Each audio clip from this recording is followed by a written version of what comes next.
Muito bom dia, o meu nome é Ingrid do Rosário, eu sou cardiologista da Força Aérea, atualmente com funções no Centro de Medicina Aeronáutica e onde desfio a secção de treino fisiológico.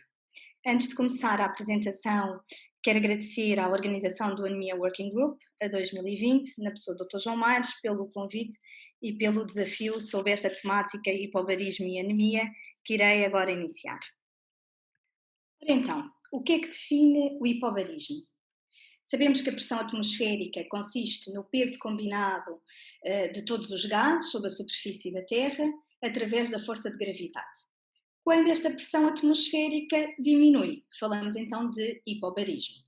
Ora, nós sabemos que ao nível da água do mar, como mostra este gráfico, a pressão atmosférica padrão, isto é uma temperatura de 15 graus, é de 760 milímetros de mercúrio. À medida que vamos subindo em altitude, como se vê aqui neste gráfico, esta pressão vai diminuindo de forma exponencial. Por isso, sabemos, por exemplo, que no ponto mais alto do nosso planeta, que é o Monte Everest, a 8.850 km, que a pressão barométrica a este nível é de 226 milímetros de mercúrio. E neste caso, a pressão de oxigênio passa dos 159 milímetros de mercúrio ao nível da água do mar para 47. Portanto, há aqui um diferencial muito grande, quer de pressão de oxigênio, quer de pressão, da pressão atmosférica. Sabemos que ainda, outra noção que é muito importante é o diferencial de pressão. O que é que isto é? Ou seja, ao nível da água do mar, nós sabemos que, portanto, quando passamos do nível da água do mar para os 10.000 pés, que corresponde aqui aos 3.000 aproximadamente metros, ou seja, e que estamos naquela zona fisiológica que na apresentação inicial nos foi transmitida, essas zonas, o diferencial de pressão é muito superior àquele que existe quando passamos dos 4.000 pés, por exemplo, para os 50.000 pés.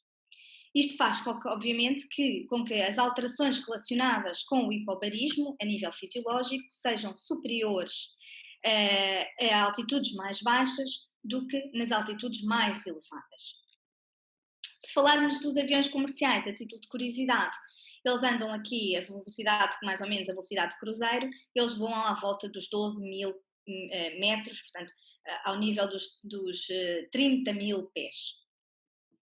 Então, sendo o hipobarismo e a hipóxia uma situação mal tolerada pelo homem, não é? Nós não temos grande capacidade de nos adaptarmos a estas duas situações, como é que então conseguimos corrigir esta situação? Ou seja, como é que nós conseguimos andar num voo comercial sem termos qualquer tipo de queixa? E isto faz-se através da pressurização de determinado ambiente. Ou seja, nas aeronaves, nós pressurizamos aquilo que chamamos a cabine, portanto, pressurizamos o avião, de forma a que a pressão atmosférica que se encontra no ambiente externo não se faça sentir ao nível do próprio avião. Quando esta adaptação não existe, ou seja, acabamos por estar sujeitos a um ambiente inóspito e que é o hipobarismo, em que com pressões atmosféricas muito diminuídas. Isto, obviamente, leva a alguns problemas. Então, e o que é que acontece ao nível dos nossos órgãos e quais dos órgãos mais atingidos?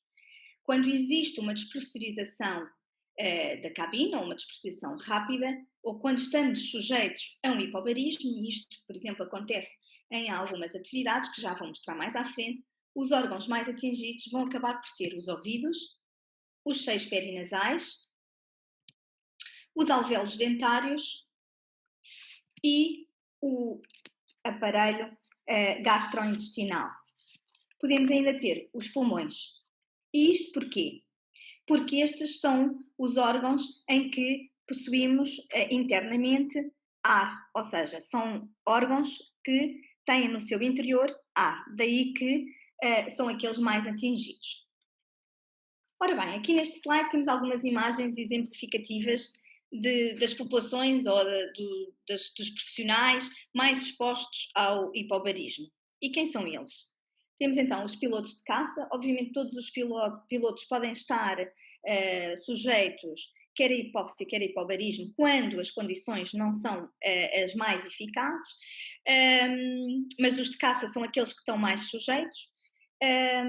Temos ainda nesta fotografia, parecem paraquedistas, são de facto paraquedistas, mas são uns paraquedistas especiais que são os saltadores operacionais de grande altitude, portanto eles saltam dos 20.000 pés e saltam com máscara de oxigênio. Temos ainda populações, como sabemos, que vivem em cidades e que, portanto, mais adaptados do que os outros e que vivem em cidades de grande altitude, nomeadamente isto é uma das cidades mais altas que fica no Peru e que ronda os 5.200 metros, portanto uma altitude para lá da nossa zona fisiológica. E temos aqui à direita alguns alpinistas que querem chegar ao Monte Everest e a outros picos e, portanto, percebemos que eles nestas condições, sem máscara de oxigênio, sem fato de pressurização, estão de facto sujeitos quer ao hipobarismo, quer à hipóxia. E quer o hipobarismo, quer a hipóxia andam sempre muito lado a lado e estão sempre muito relacionados um com o outro. Então, o que é a hipóxia? Ora, a hipóxia consiste na diminuição das funções do corpo provocadas por uma deficiência de oxigênio, quer ao nível dos pulmões, sangue ou a nível celular. Esta hipóxia, tal como já disse, é uma realidade quando ultrapassamos a tal dita zona fisiológica dos 10.000 pés, que corresponde aos tais aproximadamente 3 km. No entanto, obviamente que existem pessoas que aos 2 km, aos 2.000 metros, já podem começar a sentir alguns sintomas relacionados com a hipóxia. Existem então 4 tipos de hipóxia, relacionados diretamente com as fases da respiração, portanto com a ventilação, com o transporte e com a utilização, e vou aqui passar resumidamente a cada um destes tipos. Temos então a hipóxia hipóxica, que é aquela hipóxia relacionada com a altitude e que, portanto, para nós, no meio aeronáutico, é uma das mais importantes. Está relacionada com a fase da ventilação da respiração, com a situação de passagem, por vezes insuficiente, de oxigênio para os capilares alveolares, e esta redução de oxigênio pode ser originada por 2 mecanismos, ou por a redução da pressão ao nível alveolar, ou pela redução na área de trocas gasosas em si. Um exemplo muito típico é a altitude, portanto, um exemplo muito típico desta hipóxia, deste tipo de hipóxia, é sem dúvida a altitude.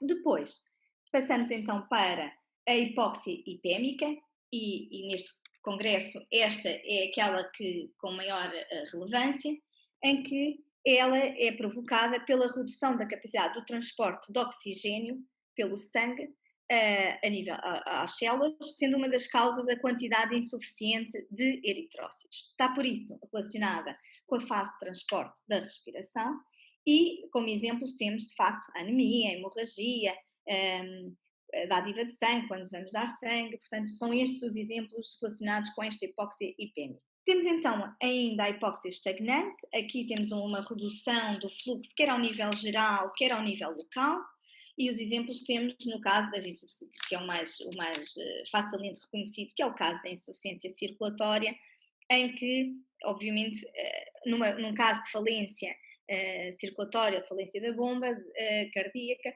acabamos por poder ter este tipo de hipóxia, que é a hipóxia estagnante. Outro exemplo aqui relacionado com a aviação, neste tipo de hipóxia, é o caso dos pilotos de caça, sobretudo, em que estão sujeitos às forças G e, portanto, neste tipo de hipóxia, estas forças G exercem neles, por vezes, uma hipóxia estagnante por má circulação. Geralmente e mais concretamente quando eles estão submetidos a Gs positivos. Em seguida temos então a hipóxia histotóxica, que é causada, digamos assim, por um envenenamento das células sanguíneas. É resultante de uma diminuição do fornecimento de oxigênio às células. Temos o caso da intoxicação de monóxido de carbono, que é daquelas mais reconhecidas, mas temos ainda ou por álcool ou por cianeto ou outras substâncias ou outras drogas. Então, e quais os sistemas mais atingidos? Ou seja, quais os órgãos e os sistemas do nosso organismo que acabam por estar mais afetados a este problema da hipóxia? Temos então o sistema nervoso, o sistema cardiovascular, o respiratório e a visão. Estas fotografias que mostro aqui são umas fotografias da secção de treino fisiológico da nossa câmara, portanto a câmara hipobárica. Ela neste momento está inoperacional, mas isto foi durante muito tempo a nossa câmara, e que consistia no quê? Numa câmara em que fazíamos um treino dos efeitos fisiológicos, quer do hipobarismo, quer da hipóxia, de forma a permitir ao pessoal navegante, portanto aos pilotos e todos os tripulantes do avião, permitíamos que eles reconhecessem sobretudo os seus sintomas e que os outros reconhecessem também alguns sinais visíveis para que possam alertar uns aos outros de que podem estar sujeitos a hipóxia. Esta sintomatologia, queria ainda dizer que é variável de indivíduo para indivíduo e que, para além disso, há uma coisa aqui muito importante, daí que este treino é importante, que é um indivíduo que estava sujeito a esta câmara e que apresentava ali aos 20 mil pés, portanto numa zona já de deficiência fisiológica, que apresentava um sintoma que pode ser desde parestesias da face, a uma sonolência ou a cefaleias. Este indivíduo, estes são provavelmente, nós falávamos até como se fosse um passaporte de hipóxia. Porquê? Porque estes sintomas perduram, ou seja, são sintomas que este mesmo tripulante ou piloto, passados 5 anos, se for submetido a hipóxia, facilmente reconhece porque os sintomas são os mesmos. Portanto, não variam muito nem significativamente ao longo do tempo. Então, e quais são os sinais? Ora, os sinais vão desde a cianose, agressividade, euforia, confusão, um déficit de raciocínio, descoordenação motora. E em relação aos sintomas, temos sintomas relacionados com fadiga, sonolência, apatia, tonturas, cefaleias, portanto, todos esses sintomas que podem surgir a quando da hipóxia e que alterações, não me esqueci de dizer, as alterações da visão, que é muito importante, portanto, que é a sensação de visão turva e visão em túnel, em que os pilotos estão muito alerta, sobretudo para este sintoma, porque acabam por ter uma visão cinzenta e em túnel e depois a visão turva, e é um dos sintomas que eles mais facilmente se apercebem quando estão sujeitos à hipóxia. Estes sinais e sintomas estão relacionados com a hipóxia e, obviamente, por sinal, também com o hipobarismo. Portanto, esta situação, para além de ser preocupante na própria tripulação, também é preocupante quando fazemos o transporte de pessoas, quer sejam passageiros, quer sejam tripulantes. E, neste sentido, de forma a garantirmos que o pessoal navegante e passageiros se encontram aptos para o voo, estes são sujeitos, periodicamente, à avaliação aeromédica anual, onde há vários itens avaliados, mas um dos quais o hemograma. E porquê o hemograma? O nosso organismo, como sabemos, precisa de oxigênio, não é? E quem transporta o oxigênio é o sangue. Ou seja, o valor da hemoglobina aqui, quando pedimos um hemograma, é importante para que consigamos excluir se existe ou não uma anemia. E isto é importante porquê? Porque eles já estão sujeitos, ou podem vir a estar sujeitos, a uma hipóxia hipóxica, que é a hipóxia de altitude. Portanto, se nós aceitarmos valores reduzidos de hemoglobina, portanto, se aceitarmos que o piloto possa ter uma anemia, facilitamos aqui ainda mais um déficit de oxigênio ao nível do organismo. Ou seja, quando pedimos o hemograma, temos de ter consciência de que não haja não haja anemia ou não haja uma redução significativa da hemoglobina. Em relação à tripulação, neste quadro podemos ver, em relação ao homem ou mulher, as recomendações e deixo já claro que não existem aqui nem recomendações nem regras muito firmes pela EASA ao nível do nível de de hemoglobina, mas ali estas são os nossos cut-offs, digamos assim. Portanto, alguém que nos apareça pela primeira vez com hemoglobina, se for um homem com 12 ou uma mulher com 11, obviamente que tem que ser estudada antes de lhe podermos dar uma aptidão aeronáutica. No caso, obviamente, de estarmos presente uma anemia, ainda temos que, obviamente, perceber se esta anemia é uma anemia crónica ou uma anemia aguda, ou seja, se é uma anemia com um tempo de duração, qual o tempo de duração da anemia. Em relação a aqui é uma questão ainda muito importante para nós na Força Aérea, é que uma das nossas missões principais na Força Aérea são as evacuações aeromédicas. Ou seja, para além de passageiros, para além de tripulações, temos ainda doentes, não é? Que são transportados pelos nossos aviões e que, no caso destas evacuações, nós precisamos de saber e de decidir se o doente está ou não capaz para voar, fit to fly. Portanto, tem que se distinguir assim à mesma se estamos perante uma anemia crónica ou uma anemia aguda. Obviamente que isto é subejamente conhecido, mas que obviamente que se estivermos perante uma anemia crónica existe uma maior tolerância por parte desse indivíduo, portanto, ou por parte desse doente, logo temos também uma maior tolerância à altitude e, portanto, um menor risco para o voo, para estar exposto ao voo. Na anemia aguda, isto já não acontece desta forma, porque de facto há uma menor tolerância à altitude e, por conseguinte, existe talvez um maior risco para o passageiro para poder voar. Existem ainda algumas sociedades, por exemplo a canadiana, que recomenda, por exemplo, que, isto só a título de exemplo, que recomenda que um doente, um indivíduo que tenha sido submetido a bypass coronário, não é? Porque já tem ali uma base, um substrato patológico, que tenha sido submetido a um bypass coronário, que não haja uma anemia com níveis de hemoglobina inferiores a 9 gramas. Portanto, eles até recomendam que, eventualmente, quando os níveis forem abaixo, recomendam que seja feita transfusão antes mesmo do voo. Um pouco já para terminar, o futuro, pois o hipobarismo, de facto, em relação à anemia, não há aqui grande ligação, digamos assim. Hoje em dia fala-se muito, e já se começa a falar muito, e em alguns centros, mesmo de medicina aeronáutica, já começamos a ter alguma noção deste tipo de terapêutica, digamos assim, e que é a hipóxia normobárica intermitente. Portanto, não relacionada com o hipobarismo, mas com o normobarismo.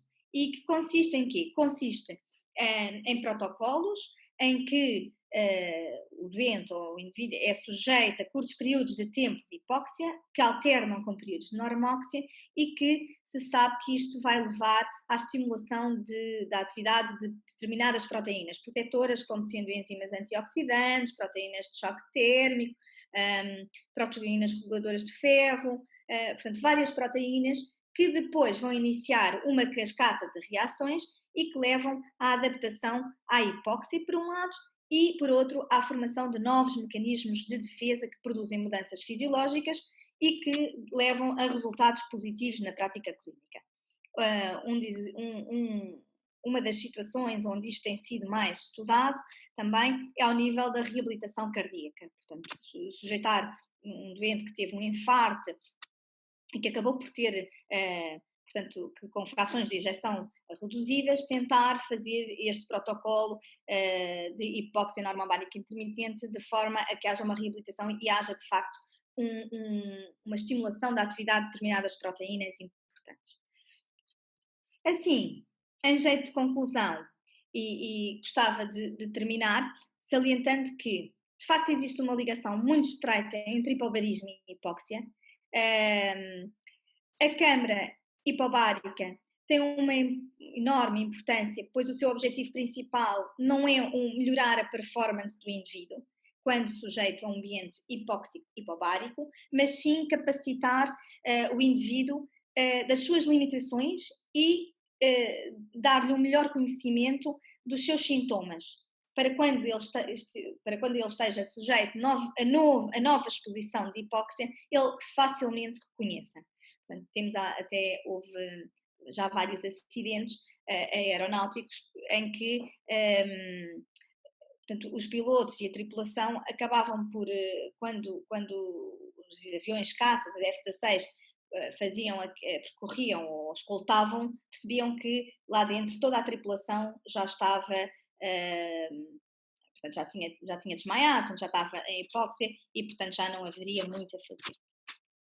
O hipobarismo por si só não causa anemia, e isto é importante salientar, e por outro lado, obviamente que a anemia é uma limitação, surge como uma limitação para a performance e para a aptidão humana em voo. E desde já agradeço e pronto, e para além, uma vez que o hipobarismo está tão relacionado com a hipóxia, no meu último slide acabo por salientar que se calhar hipóxia e anemia, mais do que hipobarismo e anemia, seria talvez o mais correto para falarmos quando relacionamos estas situações com a anemia. Muito obrigada.